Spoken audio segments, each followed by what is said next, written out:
ఓం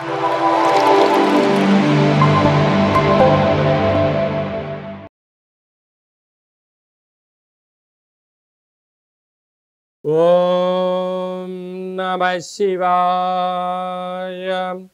ఓం నమో నారాయణాయ. ఓం నరదృష్టి నివారణ కాల భైరవాయ నమో నమః. ఓం దిగంబరాయ విద్మహే గరుడ వాహనాయ ధీమహి తన్నో నరదృష్టి నివారణ కాల భైరవ ప్రచోదయాత్. హరి ఓం. ప్రణో దేవి సరస్వతి వాసేభిర్వాసినీవతి ధీనామవిత్రీవతు మహాసరస్వత్యై నమః.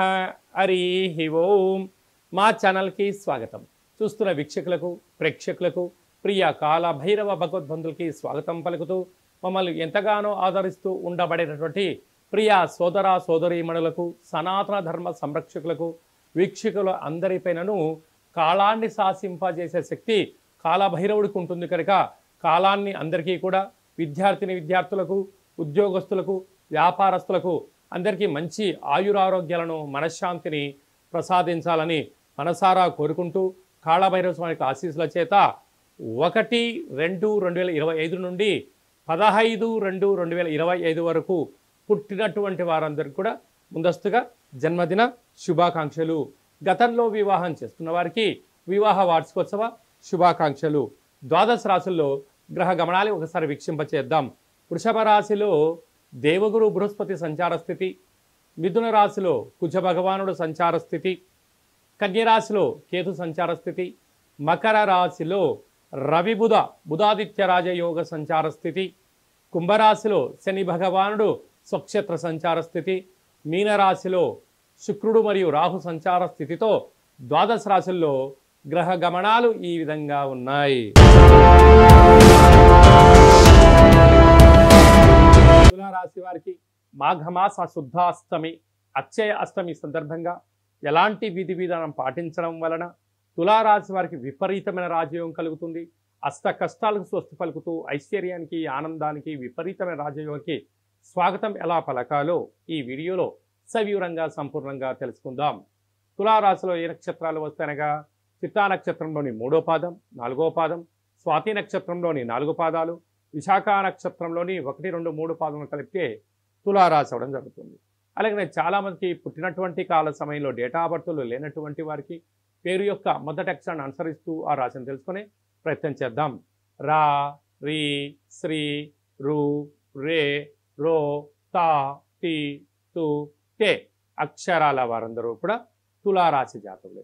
తులారాశి అధిపతి శుక్ర భగవానుడు. వీరికి ఏడాది తర్వాత అర్ధాష్టమ రవి అర్ధాష్టమ బుధ సంచార స్థితి కనుక వీలైనంత వరకు తులారాశి వారు మీ జన్మ నక్షత్రం రోజున అష్టమి, పూర్ణిమ, అమావాస్య తిథులు ఎందున దూరావాయు జల ప్రయాణాలు పెట్టుకోవద్దు. వాహన ప్రమాదాలు పొంచి ఉన్నాయి. పై అధికారులతో సహ ఉద్యోగస్తులతో కింది స్థాయి ఉద్యోగస్తులతో ప్రభుత్వ అధికారులతో వాగ్వివాదము మంచిది కాదు. అహంకారాన్ని వీడండి, జ్ఞానంగా ఉండండి, పట్టుదలలకు వెళ్ళొద్దు. ఓపిక, పట్టుదల, సహనం, ఓర్పు, నేర్పు ద్వారా 90% ప్రమాదాలను నివారించే పరిస్థితి ఉంటుంది. లేకపోతే నిప్పుతో, నీటితో, ఆయుధాలతో చెలగాటమాడిన, బ్యాంకు లావాదేవీలతో ఓటీపీలు దొంగలించబడి ధనము సర్వము కోల్పోవడం, కోర్టు పోలీస్ స్టేషన్ల మెట్లు ఎక్కడం, మానసికమైన స్థితి, అనారోగ్యానికి దారితీసే పరిస్థితి ఉంటుంది. అధికంగా ఆలోచించారా బ్రెయిన్ స్ట్రోక్, పెరాలసిస్ వచ్చేటువంటి అవకాశాలు చాలా అధికంగా ఉన్నాయి. కనుక సకాలంలో తిండి, సకాలంలో నిద్ర, ప్రశాంతమైన వాతావరణంగా ఏర్పరచుకోగలిగినట్లయితే తులారాశి వారు అనేక రకాలమైన వ్యాధుల నుండి, ప్రమాదాల నుండి, శత్రువుల నుంచి రక్షించుకునే సమయం ఆసనమైందని చెప్పి గుర్తుపెట్టుకోవాలి. సంతాన స్థానంలో శని భగవానుడు సంచారం చేయడం వలన వివాహమైన వారికి సంతాన యోగము, పిల్లల యొక్క చదువులు, అభివృద్ధి, విదేశాలకు వెళ్ళాలి, రాజయోగాలు ఎలా పొందాలి, ఆస్తులు, చరాస్తులు, క్రయ విక్రయాలు యోగదాయకం. 6వ స్థానంలో శుక్రరాహుల సంచార స్థితి ఉండడం వలన దయచేసి అప్పులు ఇవ్వద్దు, అప్పులు తెచ్చుకోవద్దు. విలాసవంతమైన జీవితం గడపాలని మీకు కోరిక ఉంటుంది. అలా అని చెప్పి హంగులకు, ఆర్భాటాలకు, విందులకు, వినోదాలకు మీరు వెళ్ళారా?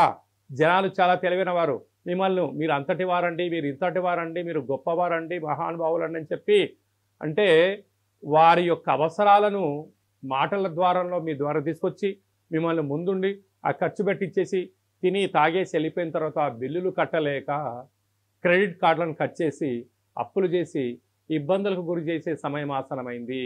కనుక వీలైనంత వరకు ఏకాంతంగా ఉండండి, ప్రశాంతంగా ఉండండి, గొప్పలకు వెళ్ళొద్దు. అదే కాదు అస్తమంలో గురువు అంటే చిన్న చిన్న విషయాలలో ఆందోళన. మీరు ఆవగింజను భూతద్దంలో చూస్తే గుమ్మడికాయలాగా మారిపోతుంది. అలాగే ఒకసారి చిన్న సమస్య కూడా పెద్దగా ఉండే అవకాశాలు ఉంటున్నాయి. కనుక సమస్యలకు ఎలాంటివి వచ్చినా వాటిని తట్టుకునే మనోధైర్యాన్ని భగవంతుడు ఇవ్వాలని తులారాశి వారు కోరుకోవాలి. భాగ్యస్థానంలో కుజుడు, ప్రేమికుల మధ్య విభేదాలు వచ్చే అవకాశాలు ఉన్నాయి. భార్యాభర్తల మధ్య విభేదాలు వచ్చేటువంటి అవకాశాలు ఉన్నాయి. అన్నదమ్ములతో, అక్కాచెల్లతో, పార్ట్నర్షిప్ వ్యవహార కార్యక్రమాలతో వీలైనంత వరకు మౌనం, ధ్యానం, ఏకాగ్రత, గౌరవాన్ని పుచ్చుకోగలిగితే చాలా మంచి కాలము అని చెప్పి గమనించాలి. వ్యయంలో కేతు ఒక్కోసారి అనుకుంటూ ఉంటారు అంతా నాకు తెలుసు, నీకేం తెలుసు అని అనుకుంటూ ఉంటారు. కానీ ప్రతి ప్రపంచంలో ప్రతి సూర్యోదయము కొత్త కొత్త విషయాలకు ప్రతి వ్యక్తి తెలుసుకోగలిసిందే. అంతా నాకు తెలుసు మనం ఎక్కడ అనుకుంటామో అందరికీ అన్ని తెలిసిన తర్వాత కూడా మనకేమీ తెలియకుండా వాళ్ళు చెప్తే అవునా అని మనం అంటాం చూడండి, అన్న పరిస్థితి తులారాశి వారికి ఎదురు చూస్తుంది. కనుక ఈ వీడియో మీరు చూస్తున్నారు అన్నట్లయితే కాళభైరవ స్వామికి సేవ చేసే సమయం ఆసన్నమైంది. కాళభైరవ స్వామికి ఆశీస్సులు మీపైన ఉండబోతున్నాయి అని చెప్పి గమనించగలేదు. కనుక కష్టకాలంలోనైనా ఆధ్యాత్మిక కాలంలోనైనా ప్రశాంతంగా ఉన్నప్పుడు కాళభైరవ స్వామి స్మరణ, ధ్యానము, దీపము, ముడుపు కట్టగలిగినట్లయితే కష్టాలకు స్వస్తి పలికి ఐశ్వర్యం మీ సొంతం అవుతుందని చెప్పి గుర్తుపెట్టుకోగలగాలి. ఇన్ని వేల వీడియోలో ఈ వీడియో చూడడమే కాళభైరవ స్వామికి ఆశీస్సులు మీ పైన ఉన్నాయని చెప్పుకోవడానికి నిదర్శనము. సాఫ్ట్వేర్, హార్డ్వేర్ ఉద్యోగస్తులు, వ్యవసాయ సోదరీమణులు, మార్కెటింగ్ రంగంలో ఉండబడిన వారు, యూట్యూబ్, వాట్సాప్, ఫేస్బుక్, క్రియేటివిటీ రంగాలుగా ఉండబడిన వారందరికీ కూడా దేవతారాధన అవసరం అని చెప్పి గుర్తుపెట్టుకోగలగాలి. మనకు మాఘమాసం అనగానే అందరికీ గుర్తొచ్చేటువంటిది మొట్టమొదటి కాల సమయంలో మాఘ పంచమి, వసంత పంచమి. అంటే మహాసరస్వతి అమ్మవారి యొక్క జయంతి. అమ్మవారిని స్మరించడం, ధ్యానించడం మనకందరికీ ఆనవాయితీగా కృత, త్రేత, ద్వాపరికల యుగం నుంచి మనకు ఉండడం జరుగుతుంటుంది. కనుక మొట్టమొదటిగా 3వ సంవత్సరం పడినటువంటి చిన్నారులకు అంటే అబ్బాయి కానీ అమ్మాయి కానీ 3వ సంవత్సరం నిండిపోయే లోపల అక్షరాభ్యాసం చేయించాలి అనుకుంటున్న వారందరికీ కూడా ఈ మాఘమాస శుద్ధ పంచమి, వసంత పంచమి 2వ తారీఖు 2వ నెల 25వ తారీఖున ఆదివారం ఉత్తరాషాఢ నక్షత్రం రోజు రావడం చాలా విశేషము. కనుక ఎక్కడ దగ్గరగా శివాలయాలు ఉన్నా అక్కడ సరస్వతిమాత దేవాలయం ఉన్నట్లయితే మీ యొక్క పిల్లల్ని తీసుకుని వెళ్ళి మొట్టమొదటిసారి అక్షరాభ్యాసం చేయించండి. అలాగే చదువుకుంటున్నటువంటి విద్యార్థులు బుక్స్, ల్యాప్టాప్స్, సంగీత వాయించేటువంటి పరికరాలు కానీ మనం ఏదైతే వృత్తిలో చేస్తుంటామో ఆ వృత్తిలో రాణించాలని అమ్మవారికి తెల్లటి పుష్పాలు, తెల్లటి వస్త్రాలు, పాయసాన్నము, అలాగనే పెరుగు, దద్దోజనం లాంటి నైవేద్యంగా పెట్టి అమ్మవారిని మనసారా కోరుకోవడం వలన సంపూర్ణమైనటువంటి ఇచ్ఛాశక్తి, క్రియాశక్తి, జ్ఞానశక్తి కలియుగ కాలంలో విశేషంగా మనిషి జీవనాధారం చెందగలగాలన్నట్లయితే జ్ఞానము అనేటువంటిది ఇంపార్టెంట్. అయితే ధనమూలం ఇదం జగత్ అంటారు. ఆ ధనం రావాలి అంటే జ్ఞానం కలగాలి.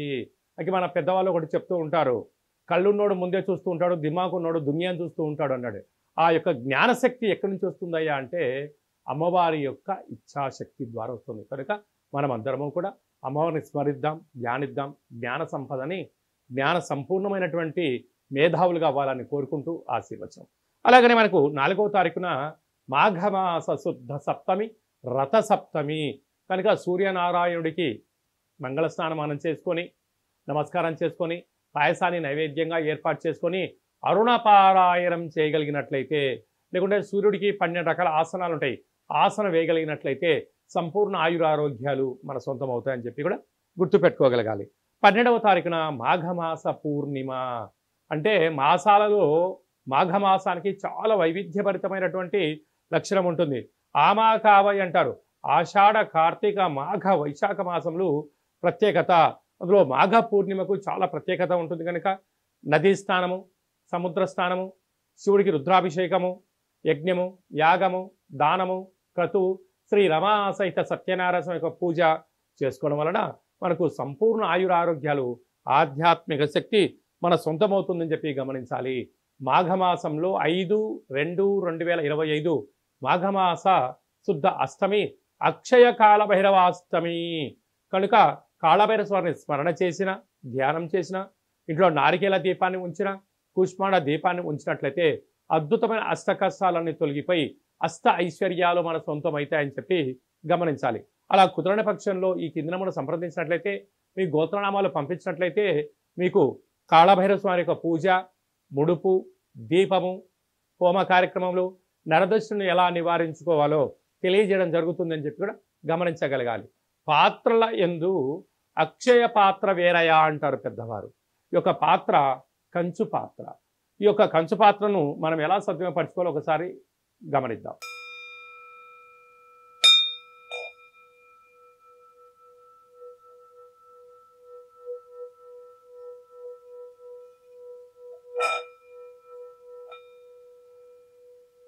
ఈ యొక్క కాళభైరవ స్వామి యొక్క అక్షయ పాత్రను ఇంట్లో ఉంచుకొని అలా ఉదయం 12 సార్లు, సాయం సంధ్యాకాల సమయంలో 12 సార్లు మనం ఇలా చేసి మనసులో ఏదైతే మనం కోరుకుంటామో ఆ యొక్క కార్యము అద్భుతమైనటువంటి ఎన్ని ఆటంకాలున్నా కూడా విజయం మన సొంతమవుతుందని చెప్పి గమనించగలగాలి. కనుక ఈ వీడియో మీరు చూస్తున్నారు అన్నట్లయితేనే కాళభైరవ స్వామి ఆజ్ఞ మీ పైన ఉంది అని చెప్పి మీరు గమనించగలగాలి.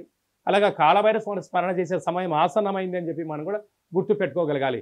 ఈ శబ్దాన్ని వినడం, శబ్దాన్ని ఇంట్లో చేయడం వల్ల ఇంట్లో నరదృష్టి, వాస్తు దృష్టి, సకల దుష్టగ్రహ దోషాలు తొలగిపోయి విద్యార్థులకు విద్య, ఉద్యోగం రాని వారికి ఉద్యోగము, వివాహం కాని వారికి వివాహము, సంతాన యోగము, రాజయోగాలన్నీ మన సొంతం చేసే శక్తి కాళభైరవ స్వామి మనకి ఇవ్వడం జరుగుతుందని చెప్పి గమనించాలి.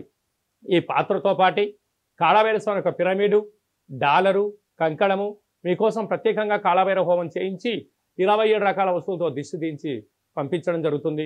కనుక ఆసక్తి గలవారు ఈ కింద సంప్రదించి కాళభైరవ స్వామి అక్షయ పాత్రను ఇంట్లో పెట్టుకొని కష్టాలకు స్వస్తి పలికి ఐశ్వర్యానికి ఆనంద స్వాగతం పలకాలి అని చెప్పి చిన్న ఆశీర్వచనం. అలాగే మీ వ్యక్తిగత జాతకం తెలుసుకోవాలనుకుంటున్నారా? మీ యొక్క పేరు, పుట్టినటువంటి తేదీ, నెల, సంవత్సరం, సమయం రాసి మీరు వాట్సాప్లో పంపించగలిగినట్లయితే 100 సంవత్సరాల జాతకాన్ని రాసి పంపించి పుట్టినప్పుడు గ్రహ గమనాలు ఎలా ఉన్నాయి, ప్రస్తుతం ఎలా ఉంటున్నాయి, రాబోయే కాలంలో ఎలా ఉండబోతున్నాయో సవివరంగా సంపూర్ణంగా తెలియజేయడం జరుగుతుందని చెప్పి కూడా గమనించాలి. అలాగనే చాలామందికి పుట్టినటువంటి కాల సమయంలో డేటా బర్త్లు రాసుకున్నటువంటి కారణం వల్ల తెలియదు అన్న కారణం చేత ఎవరైతే ఉంటారో వారి యొక్క ఫోటో, పేరు, వయస్సు రాసి పంపించినట్లయితే మీ పేరు పైన ఏ రాశి వస్తుంది, రాశి యొక్క గమనాలు ఏంటి, భూత భవిష్యత్ వర్తమానాన్ని తెలియచేస్తూ గవ్వల ద్వారా, రమణ శాస్త్రం ద్వారా కాళభైరవ ఉపాసన చేత భూత భవిష్యత్ వర్తమానాన్ని తెలియజేయడం జరుగుతుంది. కనుక జాతకాన్ని తెలుసుకుందాం. 2005వ సంవత్సరంలో ఎలా ఉంటుంది, రాబోయే కాలంలో ఎలా ఉండబోతుంది, ప్రకృతి యొక్క గమనాలను తెలుసుకుంటూ మనిషి జీవన గమనాన్ని ముందు తీసుకెళ్లే ప్రయత్నం చేయడం జరుగుతుంది. కనుక మనమందరం జాతకాన్ని తెలుసుకుందాం, జీవితాన్ని స్వర్ణమయం చేసుకుందాము అనేటువంటిది ఒక చిన్న విన్నపం. ఆసక్తి గలవారు ఈ కింది నెంబర్ను సంప్రదించి అపాయింట్మెంట్ తీసుకొని సంప్రదించగలరు. అలాగా మీ అబ్బాయి కానీ అమ్మాయి కానీ పుట్టినటువంటి వారికి ఎలాంటి పేర్లు పెట్టాలనుకుంటున్నారా? ఆధ్యాత్మిక పేర్లను ఇక్కడ మీకు చెప్పడం జరుగుతుంది. అలాగా వివాహం కానటువంటి అబ్బాయి కానీ అమ్మాయి కానీ మీ యొక్క జాతకంలో ఎలాంటి యోగం ఉంది, ఎలాంటి దోషం ఉంది, ఎలాంటి వారిని వివాహం చేసుకుంటే యోగం కలిసి వస్తుందని కూడా తెలియచేయడం జరుగుతుంటుంది. అలాగే భార్యాభర్తలు తరచుగా గొడవ పడుతున్నారా? ఎందుకు గొడవ పడుతున్నారు? వారి యొక్క పరిస్థితులు ఏంటి? జాతకంలో కానీ జీవితంలో కానీ ఎలాంటి మార్పులు చేసుకుంటే విపరీతమైన రాజయోగం వారి సొంతం అవుతుందో కూడా తెలియచేయడం జరుగుతుంది. లేకపోతే వారు ఎవరికి వారే యమునా తీరే నిత్యము కలహాలు, గొడవలు, పోలీస్ స్టేషన్లు, కోర్టు సమస్యలు, విడిపోతారు. మీరిద్దరు బాగానే ఉంటారు, కానీ మీకు కలిగిన సంతానం పరిస్థితి ఏమిటి అనేది ఒక్కసారి మీరు ఆలోచించగలిగినట్లయితే ఏ కుటుంబంలో భార్యాభర్తలు వివాదాలకు దూరంగా ఉంటారు. అలాంటి సలహాలు, సూచనలు ఇవ్వడం జరుగుతుంది. కనుక మనమందరం కూడా ధర్మాన్ని తెలుసుకుందాం, జ్యోతిష్యాన్ని తెలుసుకుందాం, జీవితాన్ని సార్థకత చేసుకొని చరిత్రలో మనందరి పేర్లు నిలబడిపోయేటువంటి ప్రయత్నం చేద్దామనేటువంటి ఒక చిన్న విన్నపం. కనుక అందరికీ శుభం, జయం, లాభం కలగాలని కోరుకుంటూ ఆశీర్వచనం. ఓం శతమానం భవతి శతాయు పురుష సతేంద్రియ ఆయుష్యేవేంద్రియే ప్రతిష్టతి ధనం ధాన్యం బహుపుత్ర లాభం శత సంవత్సరం దీర్ఘమాయుః సర్వే జనా సుఖినో భవంతు లోకా సమస్తా సుఖినో భవంతు సర్వం కాళభైరవ దేవతార్పణమస్తు. హరి ఓం. ఈ వీడియో మీకు నచ్చినట్టయితే లైక్ చేయండి, షేర్ చేయండి. ఆధ్యాత్మికమైన వీడియోలు అందరికన్నా మీరు ముందుగా చూడాలనుకుంటున్నట్లయితే, అందరికన్నా మీ జీవితాన్ని మీరు ముందే తెలుసుకోవాలి అనుకుంటున్నట్లయితే గంట సింబల్ ప్రెస్ చేయండి, ఆల్ అనే బటన్ తెలియచేయండి. ఆధ్యాత్మిక భక్తి సమాచారాన్ని మీరు ఎవరి క్షేమాన్ని అయితే కోరుకుంటున్నారో, లేక మీ క్షేమాన్ని ఎవరైతే కోరుకుంటున్నారో వారికి ఈ వీడియోను ఫార్వర్డ్ చేసి హిందూ ధర్మాన్ని కాపాడు.